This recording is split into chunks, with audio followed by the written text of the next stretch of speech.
Hello everybody and welcome to the Tales of Octavia YouTube channel. My name is Francis, I'm a Dungeon Master and Twitch streamer. I stream every Monday, Wednesday, Friday in Twitch on the links down below.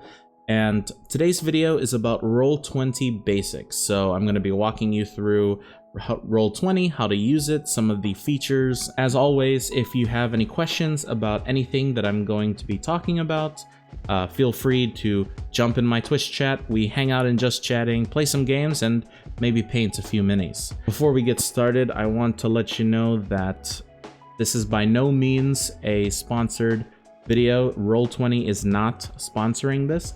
Roll20 is just a platform that I've been using since March that I'm very in love with. I like everything about it. Learning curve wasn't that big, and especially now, because of the pandemic and everyone is playing D&D online, I want to use this video to encourage you to play D&D and other tabletop RPGs online.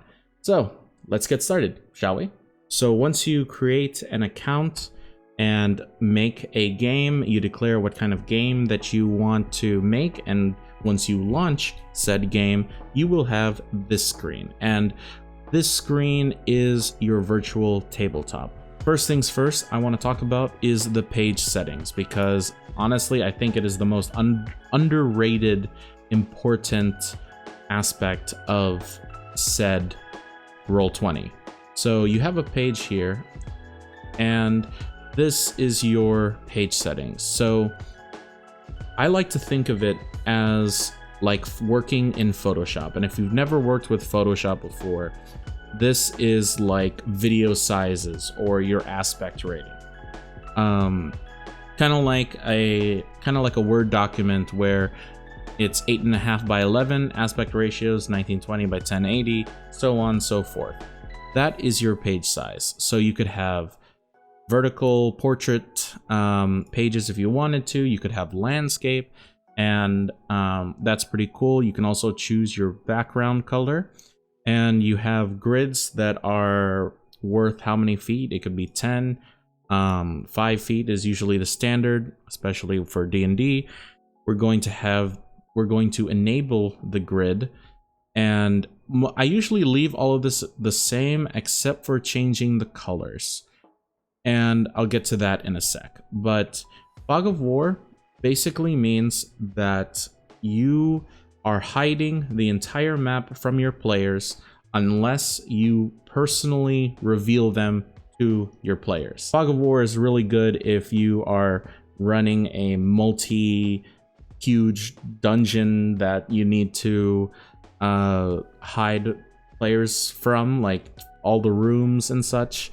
That's pretty big. Restrict movement is based on dynamic lighting, so if you have the monthly paid version, this is more important, but I use the free one and I've never really enabled this. Maybe I will in the future if I decide to get the paid version.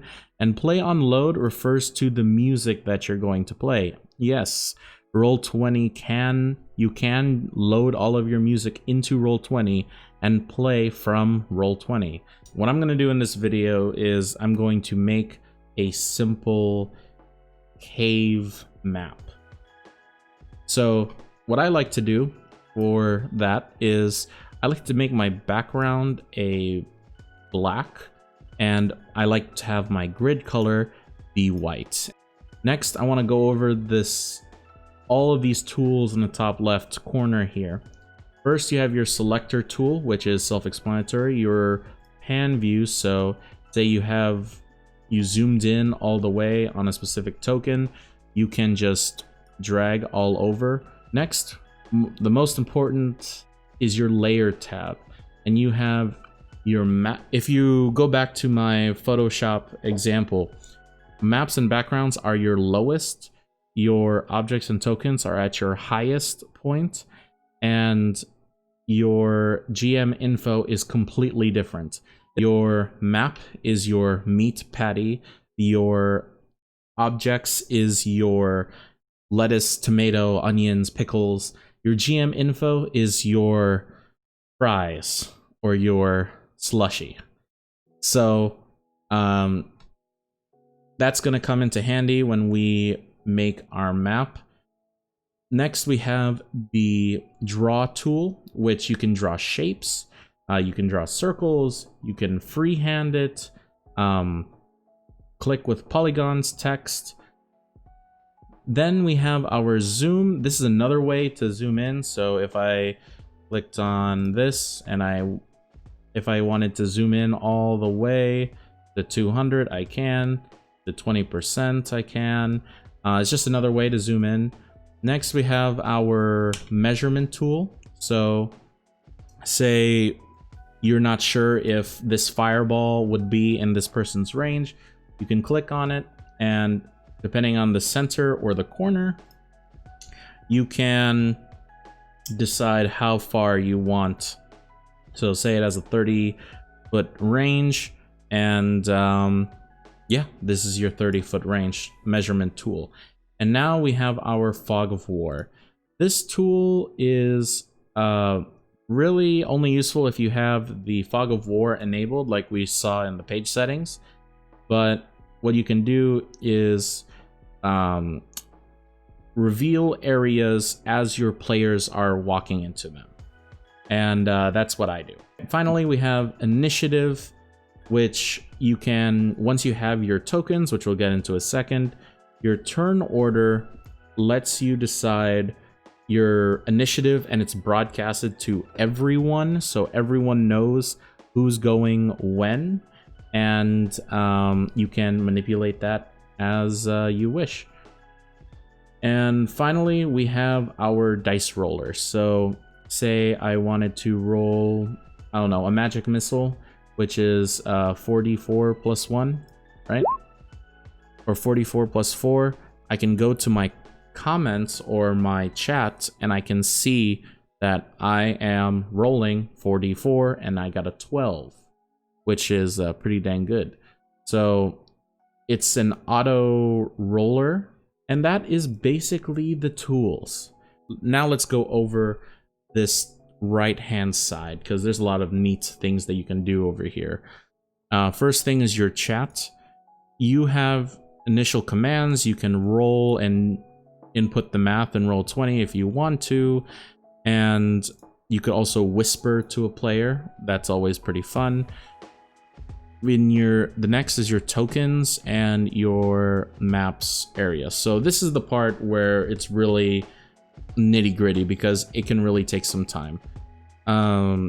You essentially have a folder, which is your library, and you can actually see all of these folders and things that I have, images and stuff that I have saved or uploaded from or to Roll20 into here, and these function as my tokens. So but in the completely, if you have a completely brand new game and you're starting for the very first time, you do have some free assets. So I do recommend using these. I actually used these a lot before I started buying stuff, and then that was a doozy. So say I wanted to have a kobold, I'll just click and drag him onto the screen, onto the layer that I want, so the objects and tokens panel, and I can, once I click on him, I have some values here that I can input. Let's just say he has an AC of 15. He has a health bar of 20 HP, and it's a kobold sorcerer, so he has 3 spell slots. I don't know. These circles can be any values that you wish. This is just what I like to do, because red means battle, green means health, and blue means mana, but you use whatever works for you. And you can also mark them with all sorts of things. Maybe they're dead. Oh no, there's a big red X on them. And maybe you want to edit the token. Maybe you want to give them a name, or you want to show a health bar. Or maybe you even have your own notes that you want to put for yourself in the future. Make sure that if you want your players to see it, you go into the Advanced tab and mark the player permissions for them to see. So that's pretty cool. And finally, I think the last thing you should know about this is aura. So if you have a paladin that has a lot of AoE, self AoE spells for some reason, you can actually see what your aura is. And let's say your aura is within 30 feet, and you can make it a square or a circle. We save our changes, and there you go. Roll20 will show you your range on your aura, and I think that's pretty cool. The same goes for maps and assets. So let's say, for instance, we have a kobold lair and we want to design a map. Because I made, the fun trick is that because I made the whole canvas black, what I can do here is I can go to my maps layer, click on the polygon tool, make sure my fill is a gray, and have a black outline. What I can do is click around, make a small little cave, and you can see how this can go on forever, because you can have 20, 30, a lot of maps that are just waiting to be used, and that kind of goes into your prep. Just remember what layers you are on. If you edit something or draw another picture, make sure that it is in the position that you want to. And if you need to that, say I wanted to draw another rectangle right here, and you can see because of the outline that it's covering the cave, what I would need to do is right click to back, and it would be behind said cave. And maybe this is a secret hoard of gold that this kobold amassed. Things like this. And that is basically all you need in tokens and maps. Next, on the right side over here, we have our journal, and you can use character sheets, handouts, or make another folder to organize them. But characters allows you to essentially make a character on Roll20. So if you have a bunch of NPCs that have stats and you don't need to flip through all of your notes, you can just type it all here, and Roll20 will save it for you. And not only that, but you also have handouts. So say one of your players discover a note, a shredded note, you can actually write down the notes here in Roll20 and then secretly give them to your players. And you can actually give these notes to everyone once everyone sees it, if you do so wish. That's that page. This fourth tab over here is your D&D Roll20 archive. You can Google anything in Roll20 really quickly. And finally, you have your jukebox, which is your music, your sound effects, or ambiance, however you want to roll it. The one thing that I will mention though is that the jukebox, you are the only one that is capable of manipulating the volume as the dungeon master. Your players may or may not like that. That's completely up to you. I did use this before, and I did receive some complaints of this being too loud, and even though it's loud, it's not loud on my side, it may be loud for your players, so keep that in mind.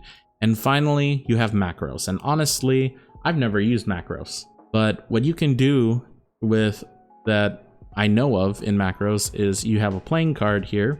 You can actually deal cards to your players. You can see here on the bottom right, I can shuffle these cards out, and if you have, let's say, the deck of many things, this will be handy. And that's pretty much it, and your settings. So that's pretty much it in Roll20. It's really simple, and honestly, I think it is a great software for just your basic D&D needs for your virtual tabletop game. There are a few caveats though, especially now during the pandemic, especially at night, on weekends maybe. Roll20 can definitely be slow. So if you're running a lot of these characters, handouts, music in the background, sometimes Roll20 will just be overloaded and too stressed out. So that's pretty much it for Roll20, and that's pretty much all of the basics to do.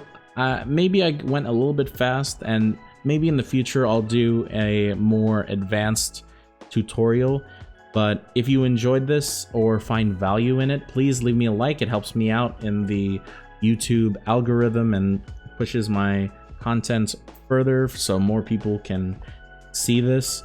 If you have any tips, please leave them down in the comments down below, and let me know if I should do more tutorial content like this one.